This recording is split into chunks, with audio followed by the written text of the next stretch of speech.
Hi అండి, welcome back to our channel. అందులో ఉన్నారు. ఈరోజు మా లంచ్ స్పెషల్ వచ్చి వడ కర్రీ అయితే చేశానండి.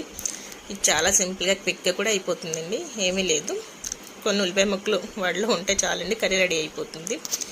ముందుగా స్టవ్ వెలిగించి కడాయి పెట్టి అందులో ఆయిల్ పోసుకుని ఆయిల్ హీట్ ఎక్కిన తర్వాత కొంచెం ఎగ్స్ కొద్దిసేపు ఫ్రై చేసుకుని పక్కన పెట్టుకోవాలండి.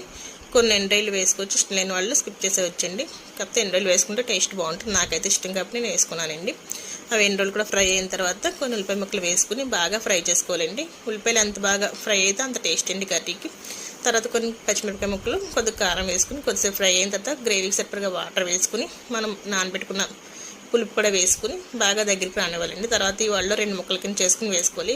వడపలాగా వేసుకుంటే అందులోకి ఉప్పు కారం వెళ్ళదు కాబట్టి ఇలా చేసుకుంటే టేస్ట్ బాగుంటుందండి. తర్వాత ఎగ్స్ కూడా వేసుకుని మనం వడలో కూడా వేసుకుని లాస్ట్లో కొద్దిగా కొత్తిమీర వేసుకుని దగ్గరికి వచ్చిన స్టవ్ ఆఫ్ చేసుకుంటే ఎంతో టేస్టీగా ఉంటే సింపుల్గా అయిపోయి వడ కర్రీ అయితే రెడీ.